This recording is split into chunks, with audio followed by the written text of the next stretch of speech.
I have a recollection of so many moments. A common denominator, knowing who you are. Comes down to your design, whether you call it genetics or epigenetics, because that's what I really think the soul is. When you're going through a process, you have a step up and then one down, then you defeat yourself, and that's part of healing. It's non-linear. We shouldn't take anything for granted. All you have is yourself. So make sure you know who you are. Grace and forgiveness. If you don't forgive, you're never going to be able to heal. You're never going to be able to move on. The concept of shame, which is so pervasive for us women. How bumpy and how difficult the road is for many people. And sometimes we don't really know. The toughest question to answer was the soul. What is the soul? You never answered that question. Yeah, you never answered that soul? question. I know. You never know. That's episode 1. She has been preparing this moment to put you on the spot. To put you on the spot.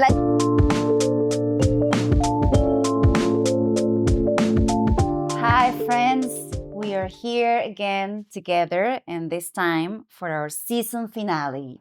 So it was a wonderful season, and we are going to wrap up, and we are going to talk about the amazing guests we have in this season, and we're going to open a new exciting topic, which is free will. So a bad news that I have for you today is that we couldn't convert Saro into drinking coffee. Well, we never know. We never know. Don't trust the outside. Okay, so I have to say that I went with Matcha a lot of times. Guillermo did once, went with Matcha, but Saro never changed his drink. Never. What do you have to say about it? We gotta bring him back to Cuba and let's see. Yeah, Cuba. Well, I had coffee in Cuba when we were there because they had no matcha, by the way. Exactly. That's the only reason. We'll keep fighting for season 2, but for now, But here's a question I have. Let me just jump into questions right away. Who won? Coffee or matcha? I think it was matcha. Oh, come on, Saro. I think so. Yeah, I think we had more matcha. It was close. Like both of them were close. Actually, I honestly didn't keep count. But no, me neither. Okay. I should have, though. You should have. Yeah. Let me go back, see all the episodes, and do the count. Anyway. So what do you think? I'm very excited to talk about all the guests we had and how much we learned from them and what they brought to the table. I think it was amazing. Yeah. Who wants to start? Yeah, who wants to start? Where do we go? Who wants to say their favorite? What was your not favorite? Favorite's not a good way of saying it. Most impactful discussion. Who was the most impactful discussion for you? I don't know. I think there were a lot of discussions I didn't know that much about, and I learned a lot from it. One of them was like Puya's episode. I remember because I had no knowledge about growing up being a trans, and turn passing was a discovery for me in that community, and there were a lot of insights in there that allowed me to put myself or to understand the perspective of that community in particular. I also loved our discussion with Fernando regarding war and peace and how complicated it is and how easily we judge, right? These are the goods and these are the bad. So that brought in me like a different perspective because from everyone's perspective, like, there is a point. You're right. Yeah. So that was a very interesting conversation. I loved what Ashley said about healing not being linear. Like healing is, ups and downs, and and that's important to know because when you're going through a process and you have a step up and then one down, then you defeat yourself, and that's part of healing. It's non-linear. So that I really liked from her conversation. What else I mean, there are so many beautiful moments, at least to me. One of the moments that will come to my mind right away was Alvin saying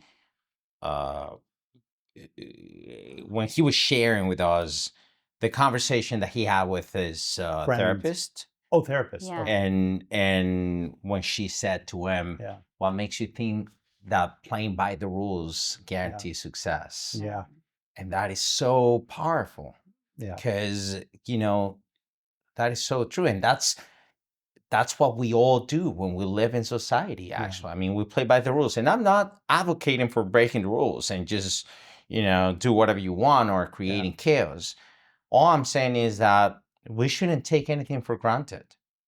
And also what his grandmother said to him, like, all you have is yourself. Right. Is yourself. Right? So Yes. make sure you know who you are. Yeah. Or how his parents would say, you know, you don't bring in whatever you're going on outside, you don't bring it into the house. Stays outside the so it stays out. house. So Yes. you Yeah. deal with it on the porch. I Yeah. love that. That's Yeah. I mean, Alvin had, so I have a different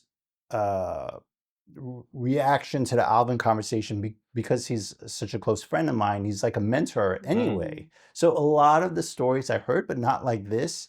And the part with Alvin that struck me the hardest or the most was when he shared about losing 40 friends during the AIDS epidemic. But in particular, there's one friend, I think his friend was Jonathan. He said, you know, his friend had contracted it from someone he was dating, and Alvin was so angry with that other person, right? And what I really loved and took away from that moment was how Alvin's friend Jonathan said to him, "You can't be mad with my boyfriend for doing this, right? Because I was there too. I made that choice with him." Yeah. And he said to Alvin, "You love me. I know you love me. So, you know, you'll forgive me. Yeah. So you should forgive him as well." And the power of that was that this person's going to die, right? Yeah. Back then it was a death sentence. And Yeah. he got this thing from his boyfriend. Yeah. Of course, they don't know. No one knew who has it, who doesn't have it, right? But the natural thing to do would be to become hateful towards that other person who's basically condemned you to death, right? Yeah. Like, even if it's someone you love, you would have some sort of like animosity or hatred. But he showed in that moment grace and forgiveness. Yeah. And that's incredible. And the fact that Alvin then shared that, Yeah. right, is so in a way like that example of that grace and forgiveness lives on by Alvin sharing that. Yeah. It was one of the most moving moments for me. See, I mean, it's so interesting that you're bringing the subject of forgiveness because it came out several times. Several times. Yeah. I mean, Yeah. Ashley was talking Yes. about that. Puya was talking about that. You know, I mean, I have a recollection of so many moments here and there throughout all the conversations.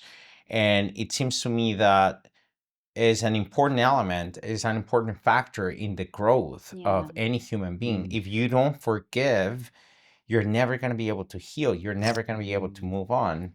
And it's so powerful. Another concept that came a lot from women was the concept of shame, which is so pervasive in our, like, for us women. Yeah. But you know, well, Puya, of course, you know, had this sense of shame. But Ashley too, when she because everything that happened to her, you know, and even Brown. Irene, Oh, Irene, you know, so I think women tend to we tend to suffer from shame way more, probably due to all the standards that have been imposed on us. Well, I have to say, see, it's very interesting, your perspective, because I don't know that I took, if I was to think back to all the episodes, I don't think shame would have been the thing that I picked up on. But it's interesting that you picked up on it. Yeah. So you're pointing at something right now. Yeah. Yes. Yeah. And again, I'm not taking it as the main point of these women conversation, but they have all dealt with it one way or the other. We have all dealt with shame one way or the other. You know, like Irene, when she was even with staying with her brother, right? Yeah. Like not knowing what to do, like she had this feeling of like like everything fell apart. yeah, And exactly. my life should And be in this other place now. yeah, and then Mo, when she's talking about this thing happening when she was a kid, like a teenager, and the first thing is shame because she doesn't know what is going on with her body, and she feels like her body is not okay. She's not okay. Something's wrong with her. Yeah. I'm really glad that she came on and shared that, because I can see, I mean, first of all, again, my perspective is man's perspective, right? So I haven't lived through that. But the first time I started thinking about it was when we did that film. What was this? The series What Women Hide. That totally opened my mind, because in that series we talked about endometriosis. I never heard about it before. I had no idea, right? And at the time I was with someone who would have unbelievably painful periods. I mean, she was like for 4 days just completely bedridden.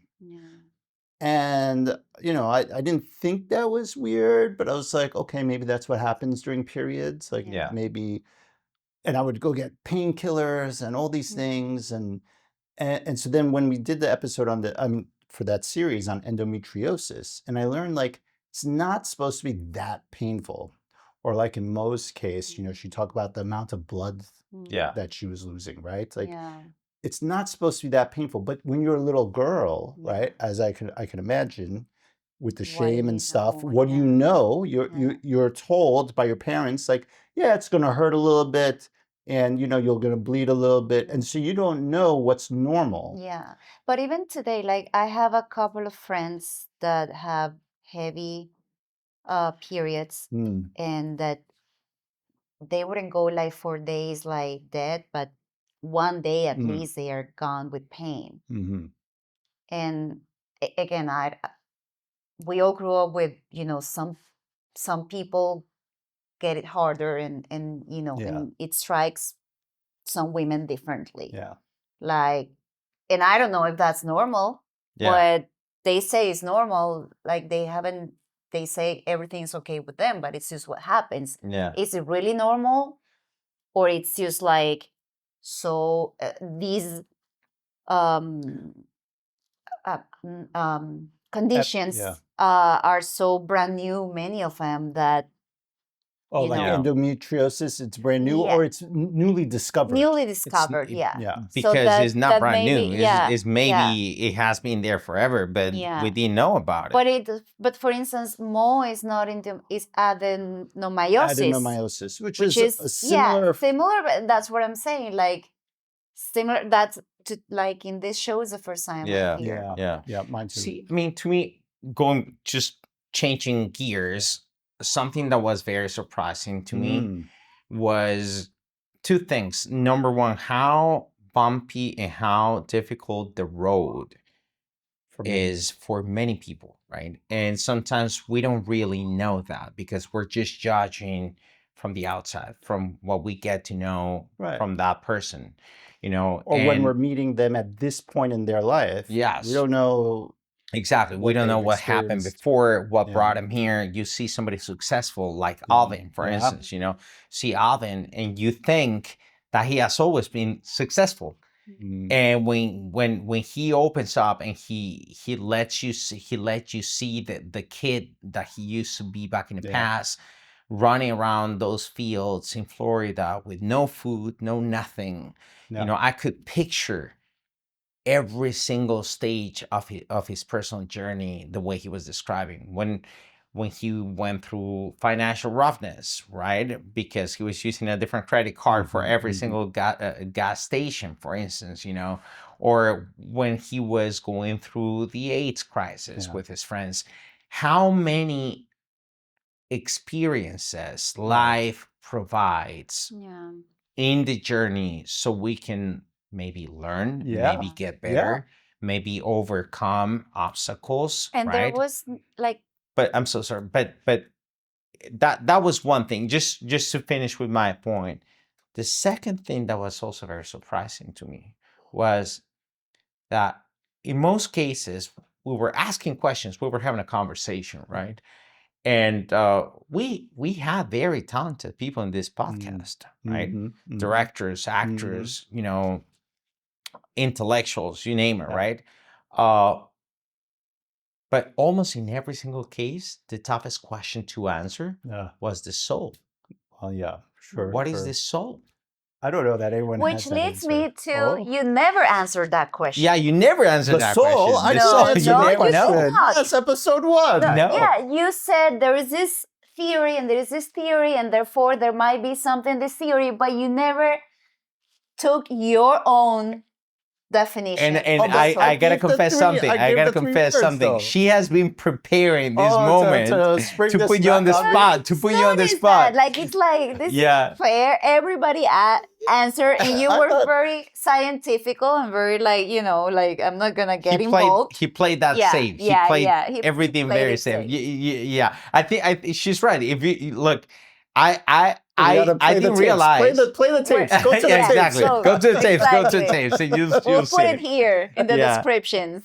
I didn't know this before. She brought it up the other day when we thought were I answered. watching the first episode, and she's right. I mean, you gave us like definitions that you have learned, but you never gave us That you have your heard, personal- and then you personal combine and definition. you ask the question. No, okay. All right, fine. We'll go, but I do want to get back to the, Yeah. the wrap up. But okay, fine. Let's this just is part of remember it, that but before we Yeah. wrap it up, Oh, really? and you Okay, guys are okay. witness, Yes, he's okay, gonna okay. give Your us answer. his No, I mean, I definition have of the answer, the but- soul. all right, well, we'll get back to Yeah. it. We'll do that at the end. But The soul was the hardest question for Yeah, it was everybody. the to hardest answer. question. Yeah. There's also another concept that came many times, which is fear, which I think everybody have. I've felt it. Everybody have in their lives. On the immigration subject with Annibal, this fear to the unknown, to the other, right? Creates all this, separation towards the immigrant or towards like they're just gonna harm me because I don't know anything about him and I had this fear. But it came in one way or the other in every episode because in the toughest ones when we had our guests dealing with suicide and not wanting to live, they had fear, right? In the lighter ones or more uplifting, like Nico, the director, he talked about this, like concept of like when he's not really working, it's that's when it's tough. painful, when it's Yes. tough, when it's you like could say that. when you're like kind of like in this like The uncertainty. Yes, and it's fearful, right? So it is so interesting, now that you're mentioning that, because he's so right. I mean, we the three of us were artists, right? And sometimes the unknown is something that we need to learn to live with, because we don't have a steady job. Well, as it's an not, artist. right? Yeah. And this is something that many people maybe don't know, right? They think that you have everything guaranteed and everything is for granted. And sadly enough, and I don't mean to get in the political field right now, but I'm just gonna say this because it really made me think in a painful way. I gotta say, I had to confess. When we were having a conversation with Fernando and he was talking about justice, and he gave us his definition of justice, beautiful. right? Yeah. And his personal definition of justice is so beautiful. And is also connected with the idea of dignity. Dignity, yeah. Allowing people to live with dignity. The question that I have, and it's not even a question for us, but it's been resonating in my mind. Where is that idea of dignity for the artist nowadays in society? Well, what do you mean? Especially, we were talking about AI, for instance. Now AI can produce a movie. Now AI can write the script. Now AI can, create whatever. And I have nothing against AI, right? Now AI can design this paintings. You give a format, and then AI can give you a Helacio, a replica of a painter. And then, she was saying yesterday in a off-camera conversation we were having, where's the value on us then? And that brings me to the idea of dignity. Where is dignity for the artists today in the nowadays world? And I'm not complaining. I'm not, I love what we do, but I think that it's a good time for us, for all of us as a modern society to recalibrate certain values. And I think that one of the values that we need to recalibrate is the importance of arts and culture in general. That gives us an identity as well, right? As a society, as not even as a society, also as a generation. What if we go back in history, right? Like the Renaissance, we understand how the way they were thinking, the way they were perceiving the world. When you see Michelangelo, right, or Da Vinci or whatever, you go back to Rembrandt and you understand what was going on back then, right? What's gonna define us starting now? If the AI is creating everything for us, where is the idea of dignity for the arts as well and culture? Because it cannot be created entirely by AI, because then where is the identity of humanity in the new era? And here's the toughest part. And again, I'm not trying to make this political or controversial, even though it's kind of controversial right now. But I don't think we're aware of it as a society. I don't think we're paying attention to the fact that we are losing that element that defined us as a generation, meaning culture, arts. Do you think we're not aware because it hasn't fully happened yet? Like AI is starting to do things, but it hasn't made a film yet. It hasn't. I don't think we're aware because it's becoming more practical. Because everybody wants to make money. Right.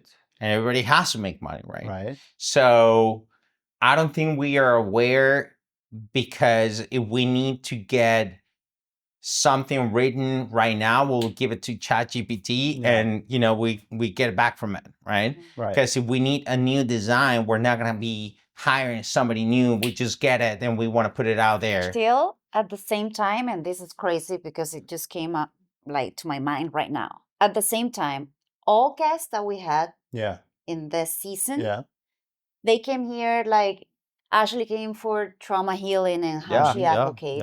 Aníbal came because he's an immigration lawyer. Fernando came because he works for this international organization in peace, in conflicts of war. So they all have an expertise in something, but they all are artists. They express through art one way or the other. Whether it's writing or acting or produce or whatever. So art keeps being part of this essential human nature, whether you use it as a means of making money or as an outlet to your soul, to your soul creativity.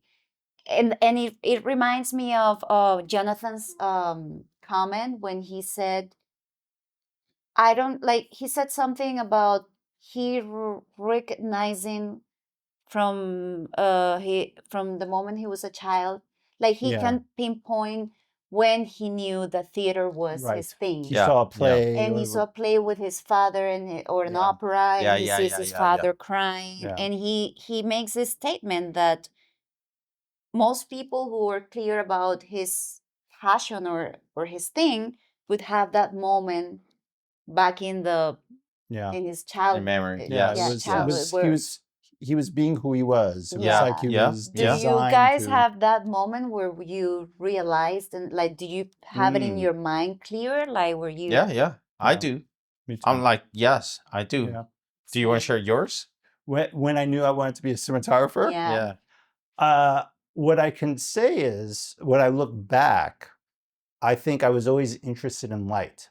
And what I mean by that is, when I was a kid, I remember specifically Saturday mornings, I would get up and I'd be the first kid up, first one up in the house. And I would lay down in the living room couch. And on these like sunny days, I would just love staring up at the sky, because in front of my house were these trees. And I loved when the wind would move the leaves and the sun would cause these patterns of light, and I would just stare at it for an hour or something. Great. And I was very young, and that was the first thing where I was just really, I loved that quality, the quality of light. Yeah. And then later on, when I got to high school, I borrowed my grandfather was always into photography and video, like, but as a hobby, like. In my grandfather in the 80s, he wasn't, working as a photographer, but he always had a camera around his neck. He always had the video camera, the family things. So that was his passion.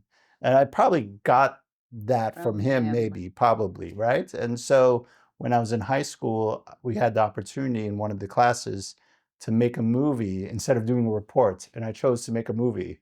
And so that I borrowed my grandfather's old VHS camera, filmed stuff, and got in a lot of trouble. That's a different story, but but that was the first time. I was like 14, 15, or 16 maybe, and I was like, oh, this is great. I love this, right? Yeah.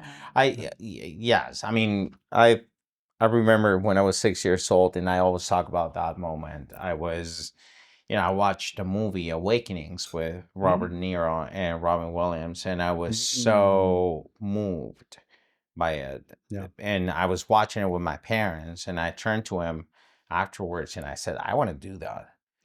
Because they moved my heart and my soul so much, right? And, Awakenings is not a movie for a 6-year-old. But I was so moved that I was like, if I can do that, if I can share this is not my thinking process. At that age, my thinking process was probably different, right? But if I can do what they did to me through that, right? If I can awaken something in people, if I can move people's hearts, then I'm into something. It's beautiful. To this day, I remember those scenes and I got moved. Right? And I think that there is nothing as beautiful as that, as the fact that you can think about that moment or the moment that Jonathan shared with us, and you feel something. You feel something. Well, it speaks to something, John. And by the way, we may tie this up to our question at the end that we're going to discuss. So keep all this in mind. But what Jonathan's episode pointed to, like that moment he knew he was meant to do this thing, right? And for you, that was a moment where you knew that you were meant to do this thing. Like it's almost like it's by design, like you're designed to do that. And that was why Puya's episode was so powerful to me. That was one of the ones that stand out in my mind. There's a few others, but the takeaway for me in Puya's, like when Puya said, I was just being me. Like from 3 years old, she was just being herself. That means that that's so powerful. She is just doing what she knows to do, which means that that's her design, whether you call it genetics or epigenetics. And then this gets actually to the soul, because that's what I really think the soul is. But, who you are, your essential self, comes down to your design. Right, and what that design is, it's everything. It's your genetics. It's the way your environment, the way you're raised. All of that defines who you are. And so, like in Puya's case, she was just being herself, and she knew it. She knew. I mean, I thought that we talked about fear, but I would when I think about her, I think about bravery, because she was just going to be herself, and she doesn't care. see, I mean, in all those stories, something that and we can now start talking about that subject, the new subject. I did want to bring up two more episodes that stood out. For me. Yeah, of course, and we can keep talking about that. But what I'm saying is that a common denominator that I've seen in all those stories, all of them, from Nico to Pooja is this idea of knowing who you are, really knowing who you are, discovering who you are, and trying to be as loyal as you can to that level of identity or level of soul, as you're calling. However, the disagreement I have with you, right, is that I don't think it's genetic. The soul is not genetic. No, forget about the soul. This idea of identity, because you were saying that, also your definition of soul has to do with genetics and cultural elements. Yeah. But let's take Pooja as an example, right? She wasn't raised the way she knew she was. The context wasn't in accordance to what she knew deep inside that she was. Even genetically. So you don't think it's genetics? You think it's a soul? I think that the soul is not matter. That's what I think. Yeah, the soul is not matter. The soul is that thing that we can call consciousness if we want to. That idea of qualia, if we talk about the quantum, the qualia, the experience, that encompasses many different subjects and ideas, time, space, reality, experience, whatever. But I don't think it's genetic in the I'm not saying is disconnected at all. I think it is connected to your genetic information. I think so. But then look at, just to finish with my point, look at the example of Pooja. Yeah. She had to transform, her genetic information into something else to literally become who she knew she was. Yeah. If you think about it, I mean, she transformed her gender. Well, yes, but I don't know that her genetics necessarily, her epigenetics changed, and she did hormones, I'm sure, and she went through a process. So I think she was born with a certain set of genetics. And I think those genetics define like how your brain gets wired, and based on how your brain's wired, I mean, we're really going into to the next topic. So we can't, before we go to the next topic. Yeah. Because, and we can pull all this in. The two other moments that I just wanted to say really stood out to me was Nico, actually. Yeah. And again, it's a little bit personal because I working on that film together with Nico. Yeah. And seeing his process, and seeing how he was like, to actually see him at work and then to talk about it, but the fact that he was like a kid in a sandbox playing, and there's something really beautiful about, making art, right? Yeah. To be playful. When you're making a movie, and maybe the guests don't really know, but we know, it's very much a business. You got to be on schedule. You have a lot of people. Pressure, it's hard. stress. A lot of pressure, time, money. But it shouldn't be that way, though. It shouldn't be that way. You have to play to be creative. Yeah. But everything about the machine of making the film seems to work against that playfulness.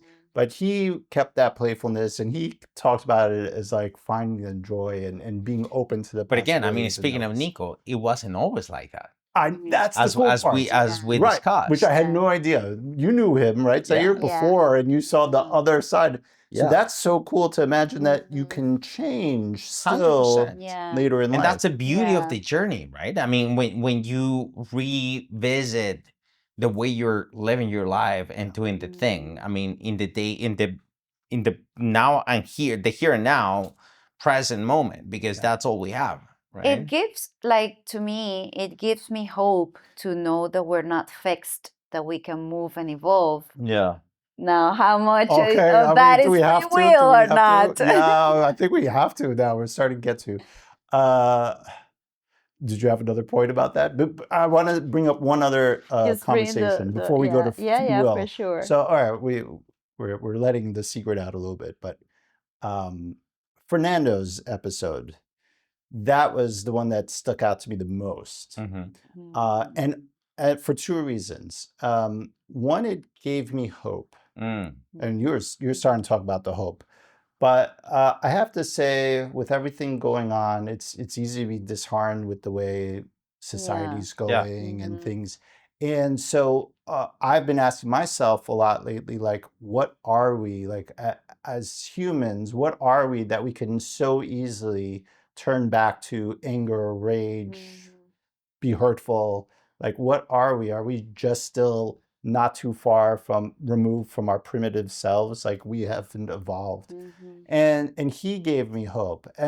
And what gave me hope is he, I was so excited to speak to him and ask him that question, like, what do you believe we are as humans? I was dying to ask him that question because he seemed the worst of us. And so I was really curious to know what his perspective on it was going to be. And he seemed hopeful, and that gave me hope. And he said, he reminded me, like, no, we are making progress. And so that was nice to see.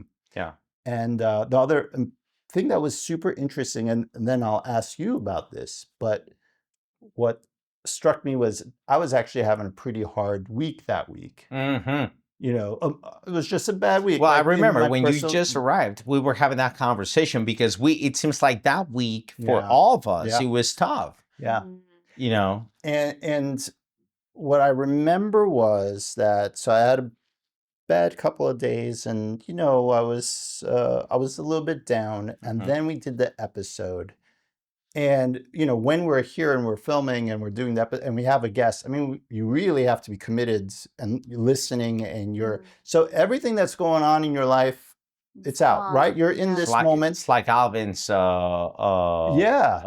you leave it outside the door. You have to leave it outside the door to do this. And so, like, for the couple of hours that we were filming, like, I got to put aside the things that were worrying me or troubling me. I was in the moment. I had this incredibly uplifting conversation, inspiring conversation, right? And it changed my mood for the rest of the week because I was able to get out of the cycle of thinking about the things that were bothering me. It broke that. And then I was also inspired, and I brought that inspiration for the rest of the week. So my question now, before we get into the big one, is what for you, what was the lesson, like, what did the season do for you as a person? What did the season do for you? Like, what was your takeaway? Well, I have many takeaways, being honest, but something that it's like a clear and constant reminder is that we as humanity, we're not alone when it comes to our basic fears and needs and issues, and we always believe that the other has it all sorted out, and sometimes we don't see what's the other's journey, right? What they're going through, and this concept of being able to, like, these people coming here and opening up to strangers because I didn't know all of them, sharing their journey, sharing their vulnerabilities, made me feel that I'm not alone, and that I'm also have the space to feel down when I need to feel down because something is not working in my life, and not to defeat myself, and to understand that it's a path, that life is a path, and that it would always come with obstacles and challenges, but that the human being is so by nature resilience and so committed to not giving up. And that's a beautiful reminder for me right now, and we're tying that up with the concept of what's happening in society right now, being hopeless or disheartened. And I think we have all gone through those moments where we feel like you're pushing, and things are not moving along, and it's like the road is not a straight line, as all of them shared. Right. And it's beautiful to see how lives move and change and transform, and how they can touch so many people from their from them being at their lowest. Because that's where you can identify with people. We think we identify with people who have it sorted out or who are successful, but most of the times we can identify and learn from people who failed and who have gone through roughness.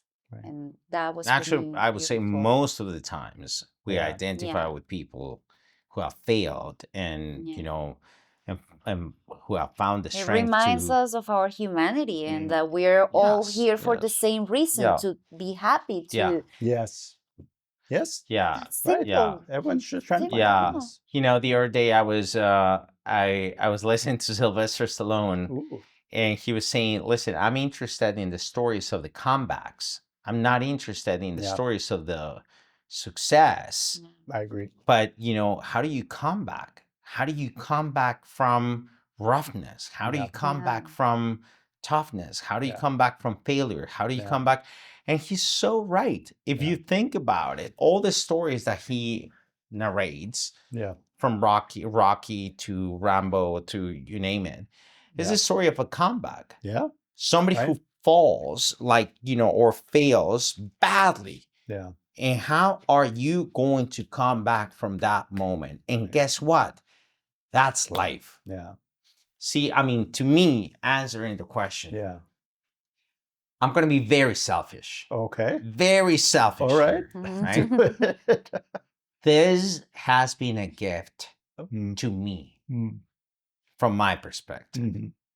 Because every single episode, every single person that we have had here in this particular chair, right, has taught me so much. Right. It has been such a reminder of life and the soul and understanding who I am. Right. And the reason why I say, it's being selfish, it's because it's so beautiful to see how the three of us, we have been evolving as well throughout the conversations. And by the way, isn't that the nature of our friendship as well? And the nature of the foundation of Coffee, Matcha, and Soul? We do this all the time. You haven't gotten me to drink coffee yet, so I haven't evolved that much. Exactly. But we always do this, right? I mean, we come together, we have conversations, we try to understand life better, in regular basis. We share when we're going through roughness. We share when we have a failure. We share and we help each other when we, when we have whatever situation, right? That's what we do. Yeah. And that was the reason why we created this podcast idea, right?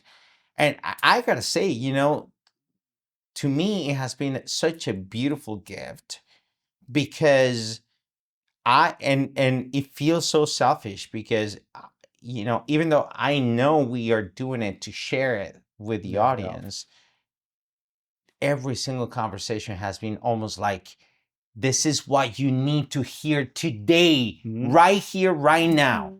This is what you need to hear. If you were questioning yourself about something, this and that, boom. And just to put the cherry on the top, when you said the other day, 2 days ago, now I want to talk about the free will and the power of free will. I was like, you know what? I'm out. Let me just. Oh, really? Because you've been thinking about it? Of course. You were. The same day, I was like, what is it? Do we have agency or not? And I've been thinking about that. Oh. How much can we actually dictate, or how much agency do we really have in our lives? Or do we really have just to surrender to a bigger power and just allow ourselves to be driven? Where is the balance? It's a great question. So I thought about asking about free will because I recently saw an episode with Neil deGrasse Tyson on Star Talk where he was having a conversation with another physicist about if we actually have free will. And I thought it was fascinating. And I can't say I thought too much about free will prior to, but the reason I wanted to bring it up, and we started touching about like, are our guests just doing what they're designed to do? What's inherent in them? Is their soul just driving them to do this thing? And so if it is, well, how much free will do they have, right? But I also was curious because I think that you two would have a very unique perspective as actors about free will. And then I can also, so I guess, why don't we start maybe by what you think if we do or don't have free will? I can tell you a little bit about what some of like what Neil deGrasse Tyson is and what some of other neuroscientists are saying, because in general they're saying we don't have free will. Yeah. Well, which I actually disagree with, but I would really want to hear your thoughts.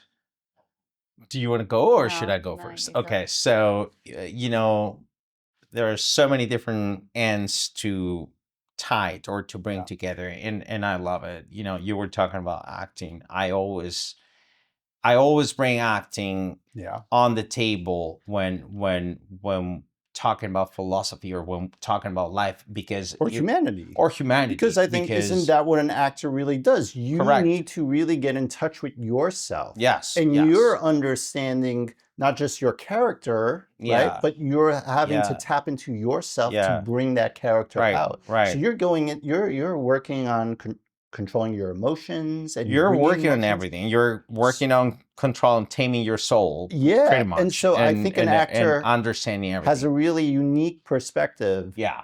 So let me give you my answer, my interpretation, that it's very well influenced by acting or my experience through my acting journey, right? Number one. But also through philosophy and what I've been studying. And then I'm going to land into quantum physics. From there to here. Okay. Mm-hmm.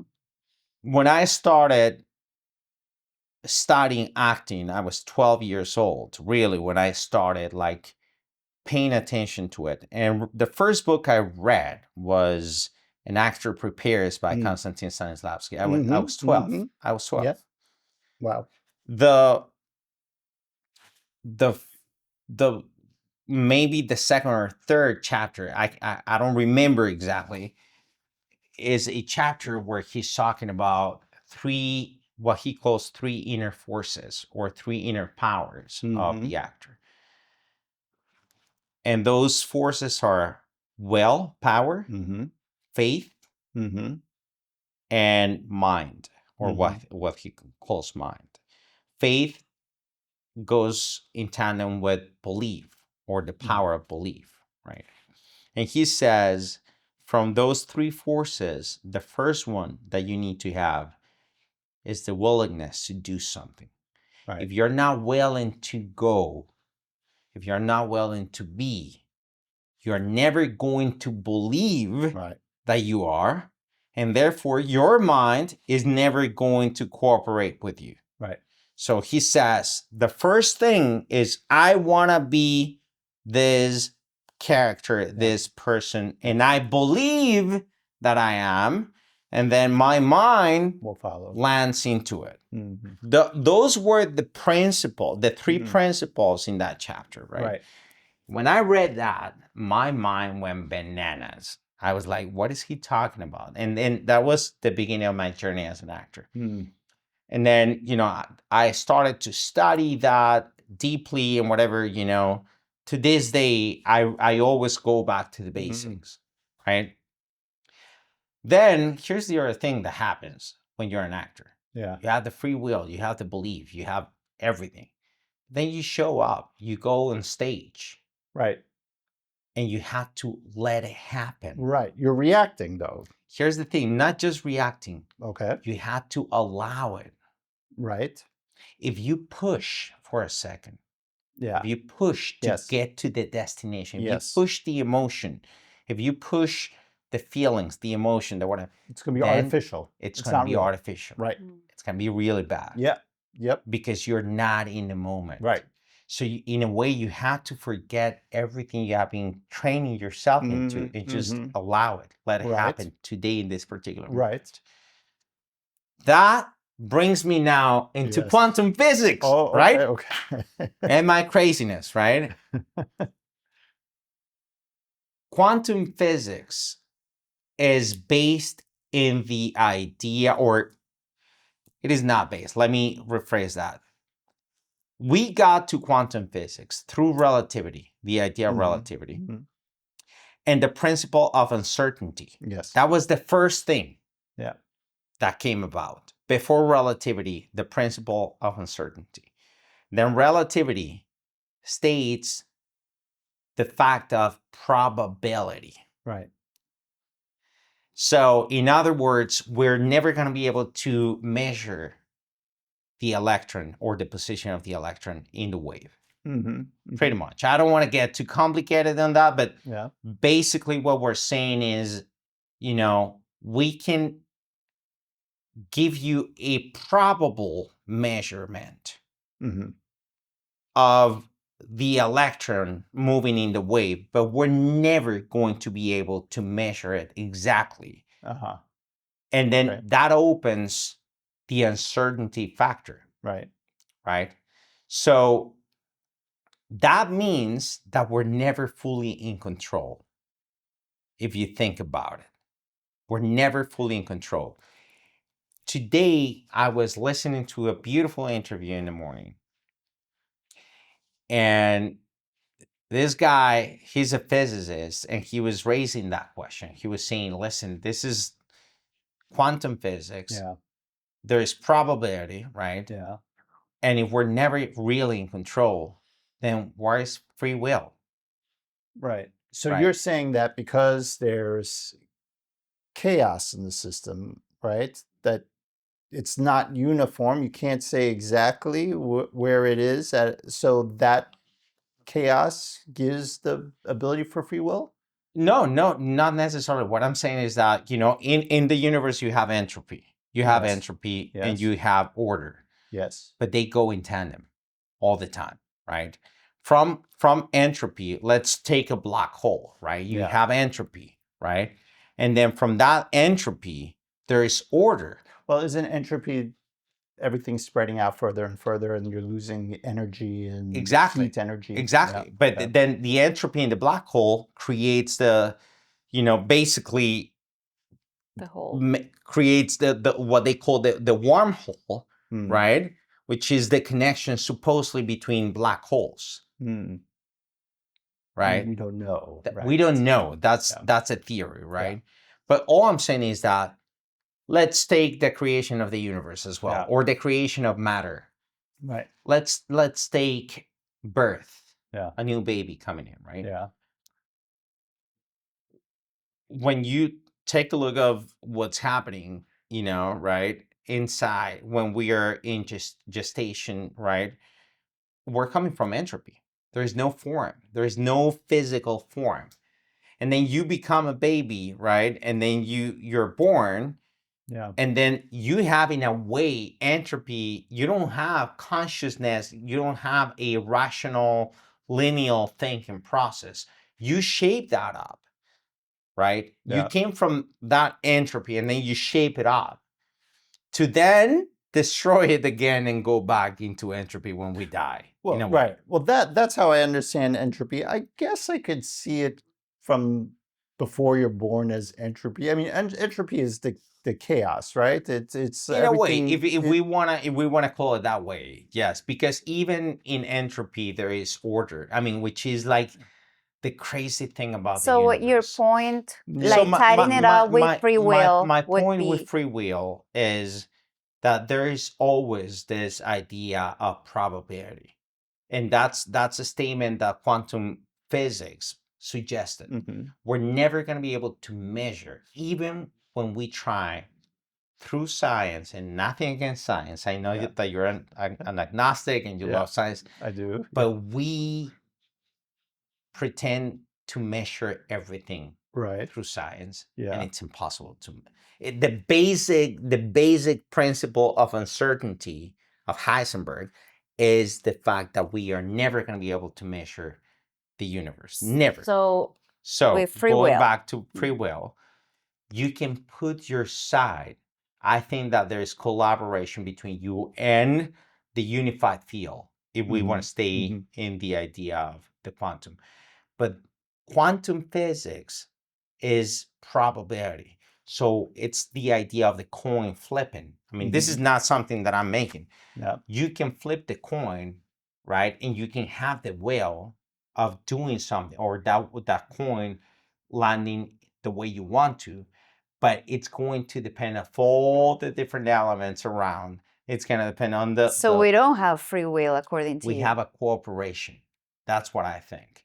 Let me go back to the example of the actor. Yeah. The actor prepares for the scene. You prepare. You have been rehearsing all this time. You get on stage, and you're supposed to be getting, threatened by the other actress who's supposed to come out with this gun, and she forgot the gun, and you're on stage. What are you gonna do, right? How are you gonna sort it out?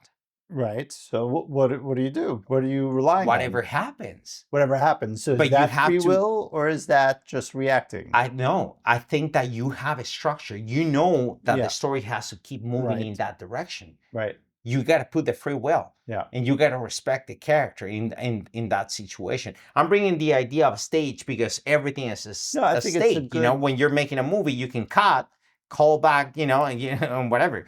But on stage, you need to find a solution with your scene partner. You know where the action has to head into. Yeah. And you have to, as the character, you have to put your free will and hopefully with your scene partner to find a solution, right? On stage. So you are using free will on stage, you think? You have the time to think through, because let me give you an example. And from what I've read from neuroscientists and what they're thinking about free will, they're saying that we probably don't have free will. And I agree that under most circumstances, we do not have free will. I'll tell you why and what they're saying, right? So they are saying that everything that controls your decisions, your decision making occurs. They've done some studies and tests, right? And so let's say I feel like I want to take a sip of matcha right here, right now. I think it's my free will saying that I'm going to have this sip of matcha. But what they see, because they've studied the brain and they could do scans and stuff, they see the region, like a region in the brain that actually is saying that I want this matcha before I'm even aware that I'm thinking I'm going to get the matcha. So it's hard to say you have free will when you're not even aware of what's driving the... Yeah, but isn't that little thing in your brain part of yourself? So is that free will from, I'm thinking it's still because it belongs to you. It's not the hand of a God saying, or a hand of you know what I mean? It's more like, imagine, let's put it in what they're saying is that you are running on a program. And what I mean by that is everything that's occurred in your life, your genetics, the epigenetics, so everything that you've learned, experienced, and everything has wired your brain, right, with the neural connections and everything to respond to things in the way that you're going to respond. So you don't actually have free will. You are on automatic. And I would say in most for cases... instance, let's go. I'm going to bring back one of our guests, Irene. Yeah. And her example when she got injured. And scientifically, she couldn't move her, I think it was her arm. Her shoulder. Her shoulder. Right. And she couldn't compete and she couldn't heal in this amount of time. Yeah. So she would be genetically programmed to understand that, but she broke that up. The pattern. So, like when people change, drug I addicts, think that is free will. like drug addicts, for I think instance, that's people free who will. recover, people who change their life when they're 70, 80. So then what happened to the programming there? Who really changes that program? So that's the part where I agree. Because so I agree that most of the time we don't have free will. I said most of the time.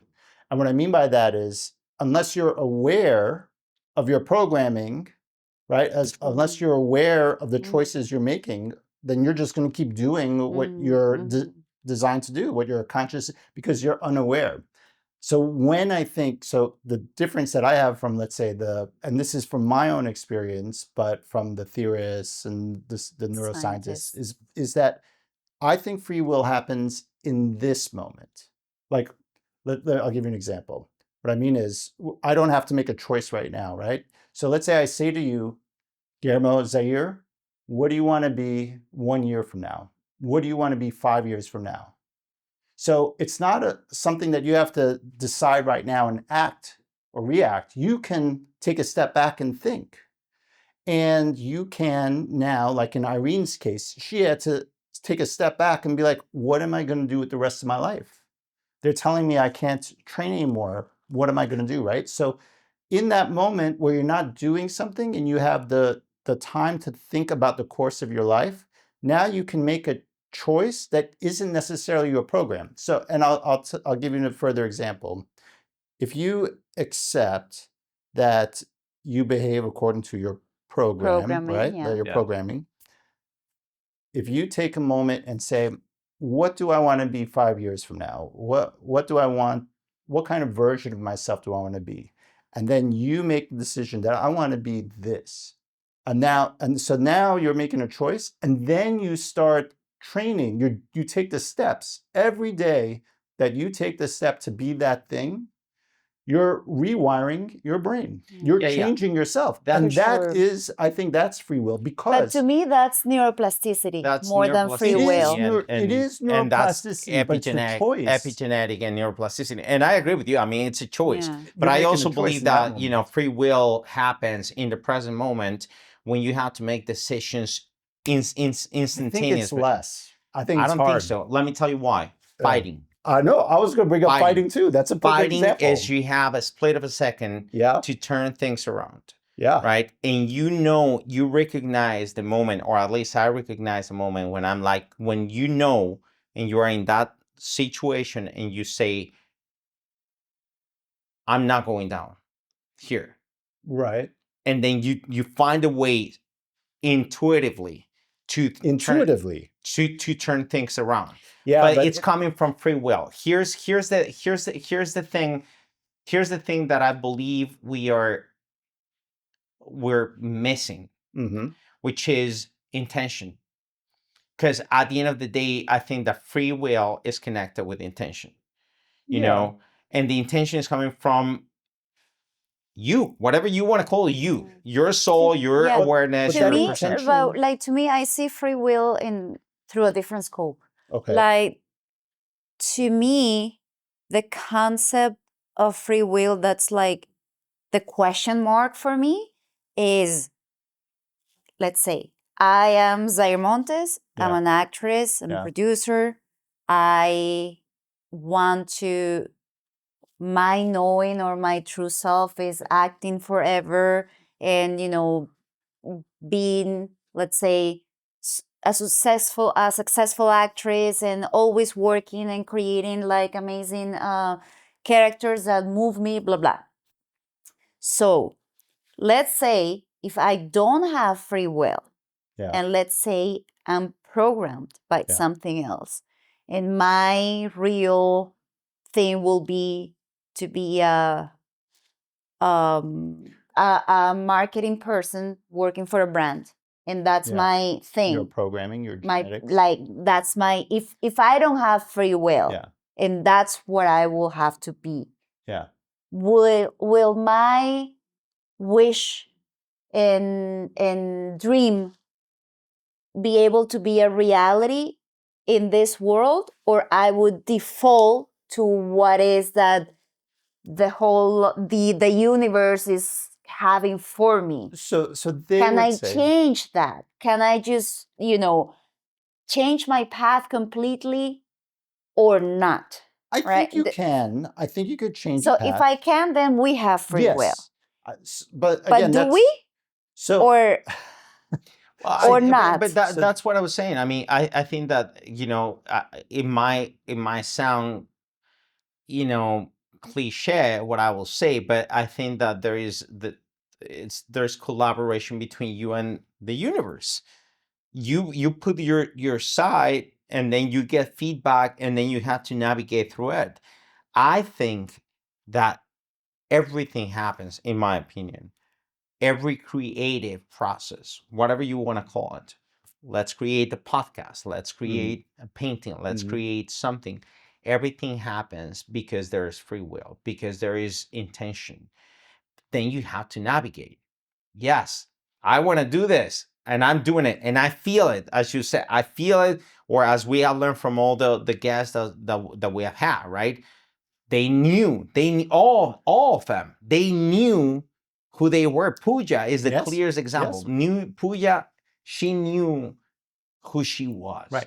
And she had to But go how through many roughness, people have been in Puya's position and could never, that's you know what I mean? Right. That's the Like, challenge so of is life. that like, So yeah, I'll just say what the neuroscientists will say is that, let's say Puya, who knew who she was and she was just being herself, is predetermined and designed. Yeah, exactly. Right? That's what they're saying. Exactly. Now, and then like in your example, like if everything about you, your experiences and your genetics have designed you to be a marketer, then you most likely will.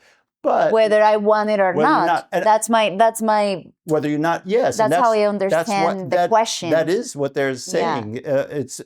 But now I want to give you the example about the fighting, because this is another reason why they say there's no free will, because the example of the fighting, your will, you've already brought the will into the fight, which is winning over, which is like, that's already predetermined, right? Because that's who you are. That's a part of who you are.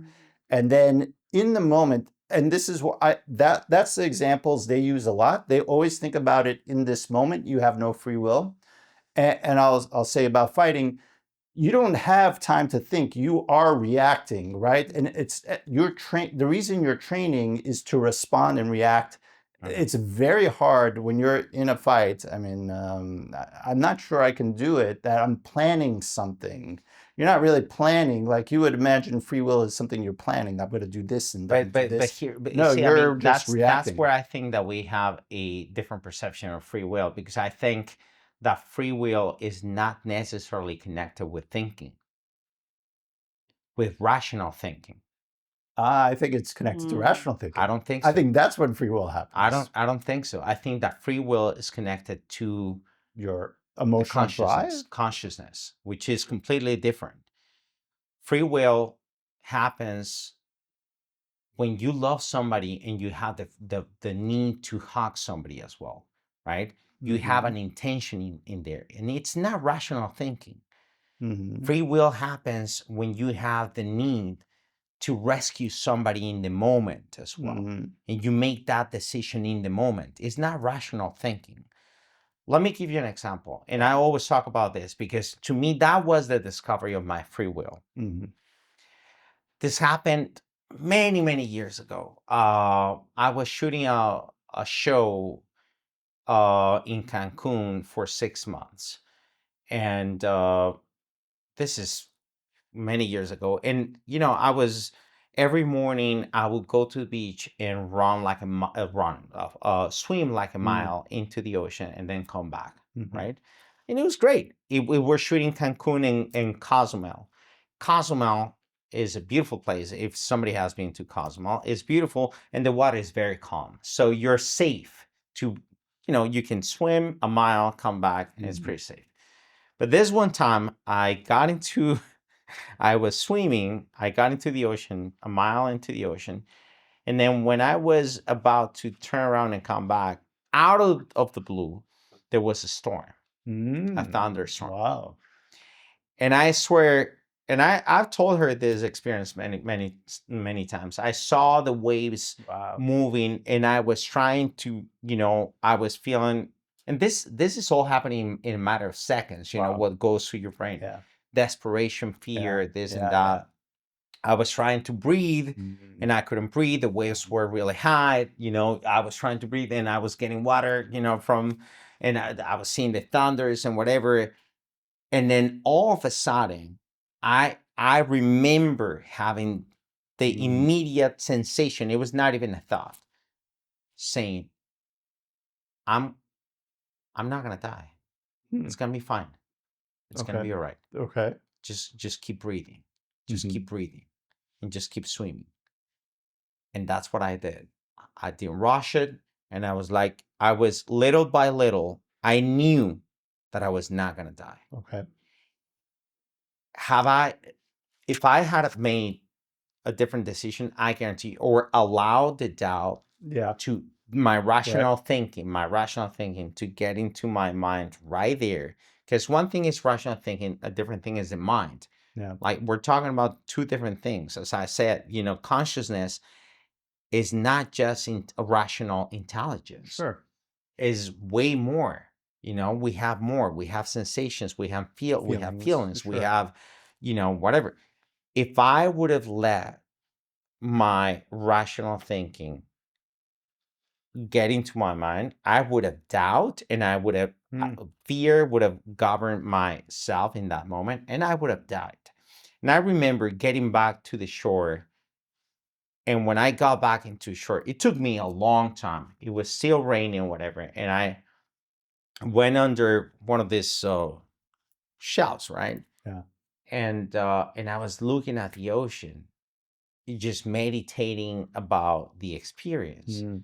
And that to me was like, that was the first time I had a notion of free will. I was like, I remember making that decision. It's just a decision making. It's setting up the intention and trusting. Then you have to trust. I mean, that's when I say there's a collaboration with what? Going back to physics, the famous collapse of the waves, when the waves collapse, because you have your intention, but then it's going to meet somebody else's intention, and then the wave is going to collapse, and then it's going to create a different wave, and then that's all it is. But this kind of gets back to what I think about free will, in the sense that if you don't stop to look at the way you're thinking, you're going to be at the mercy of the way you think. And so do you think that because you're an actor and I would say you're pretty mindful, that you were able to step out of yourself and not allow fear to take over and not allow your rational self to take over? You're able to step back and look mindfully at the situation? I don't know. I mean, and this, going back to all the episodes, it really makes me think of Nico's experience, the out-of-body experience that he had when he was talking about, and that was, by the way, one of the highlight moments to me, when he was talking about, like, when you look at things from a different perspective, and he was even mentioning the analogy with football, and the coach is in the ground, but they have, when it comes to defense and offense, somebody else looking from up there, to give a different analysis. And when he said that, he was talking about being in the moment. Being in the moment. I think that, as an actor, what I can tell you is that as an actor, you train to not to tame yourself not to think. Yeah. Yes. If you to react, think, right? Not just it's not just reacting, is learning how to be in the moment. Be in general, and obviously in the moment, but learning how to be.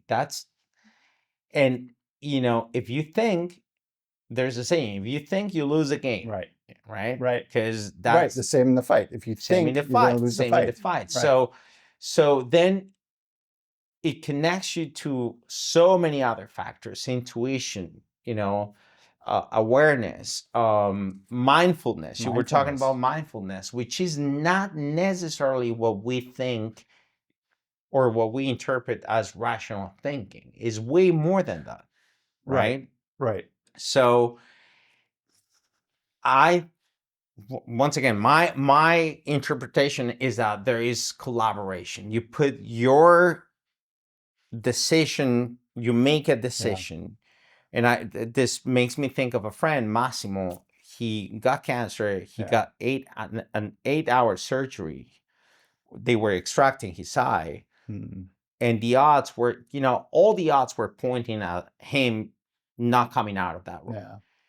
And he always talks about the same thing. Not a split of a second that idea have crossed my mind. I knew that I was gonna live and I was gonna be all right. Why? How? I don't know. I cannot give you rational thinking or rational answer.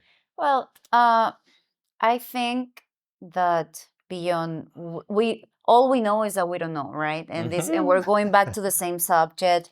We don't know what the soul is. We don't know. We don't know if. Yeah, I mean, we don't know about quantum physics. We don't know how the science doesn't know for sure about anything. Like we don't. Okay. We don't know. We don't even. It's not concrete yet. It's not. Nothing is concrete. Not even like if there is life in other planets or not. Yes. We speculate. Yeah. So in that regard, what I choose to believe, because from your experiences, I don't know if from my experiences or if it's my free will or if it's just like, your programming, my programming, right? But I think there is more hope in believing that we have free will, that we don't, because the moment what it would do to my mind, if I think there is no free will, I don't want to wake up and do as much as I do to accomplish some or you'll make dream. Excuses and say, "Oh, I did that because I'm programmed." What for? If right? If you end up killing somebody or not, that is like, no, it wasn't me. I was programmed, it was right? my programming, yes. Look, don't put me in jail because it's not me. So I think we need hope. Yeah, in this world right now. No one likes the idea that you don't have free will. No one. They get a lot of heat for saying it. Yeah. I also, like you, I want to believe that we have free will. Yeah. I think we do, but I think it happens through mindfulness. I don't think it just happens. I think you have to work at it to take a step back and observe yourself and analyze, but. No, not even analyze, because that would be wrong. I think you have to work on mindfulness, break so your that patterns, you got to break your patterns, but you got to get control of your thoughts or be aware of your thoughts. Yeah. Just be able to be aware, right? Which is the toughest And then part. once you get that awareness, once you can be mindful, then you can start rationalizing and use reason to say, well, I do this and I feel this, I'm aware of that.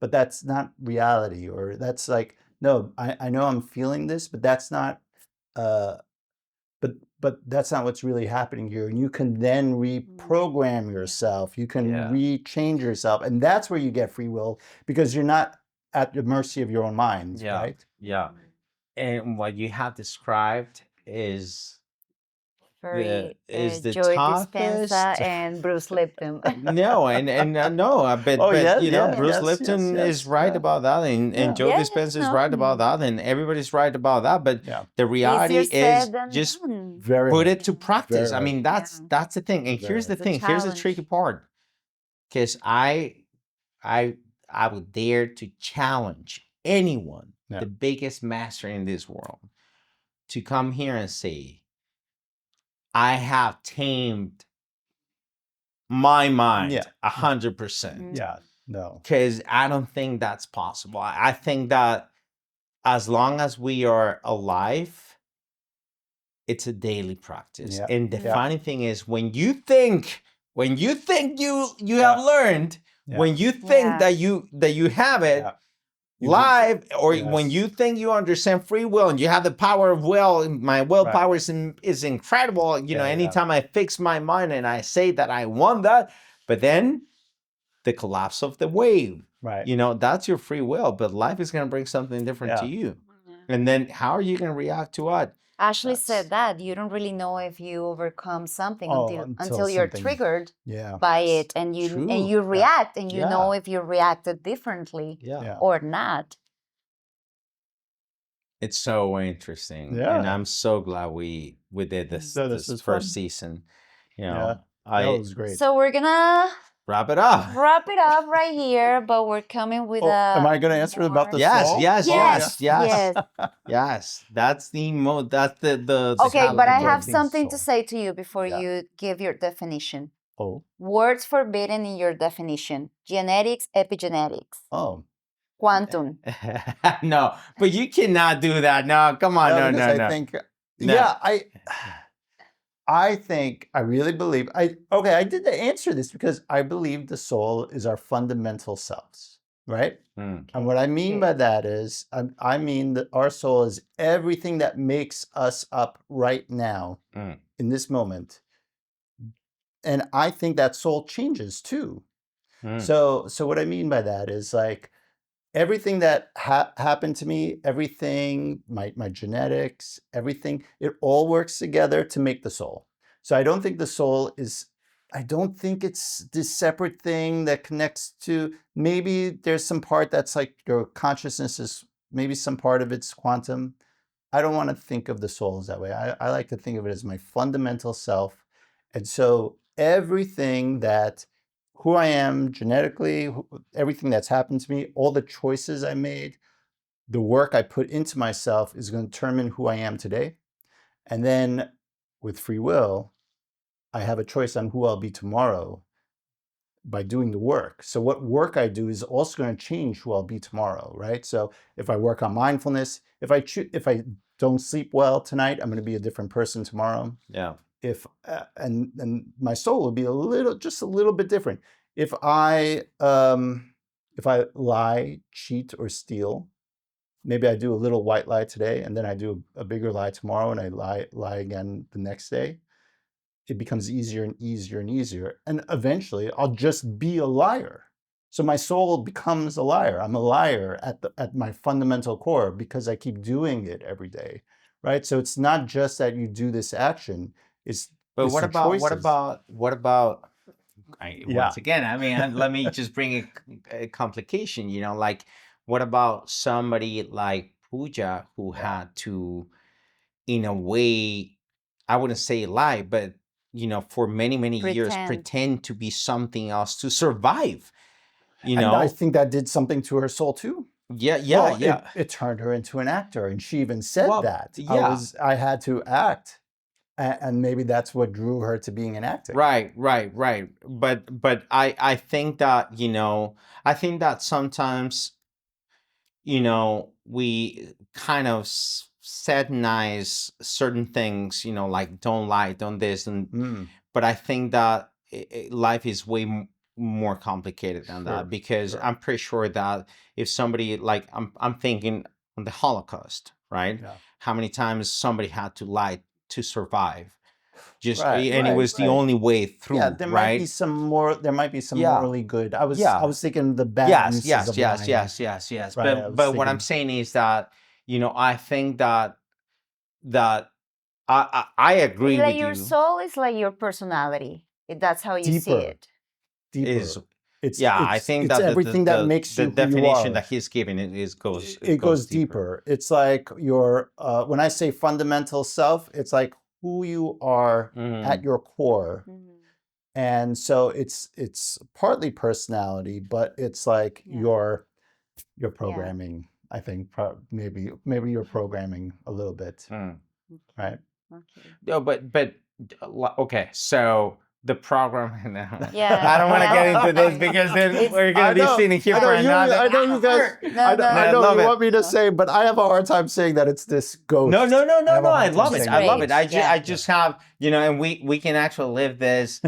We can just leave it as a cliffhanger. I think we have to make it a rule, a tradition that in every season finale in the following seasons, we're gonna ask ourselves the same soul question to see how that evolves. To see how that evolves over time. Let me, for now, but wait. Let me. We'll close it. But here's a cliffhanger for next season. Okay. Right. Speaking of the programming, do you think that a baby has a soul?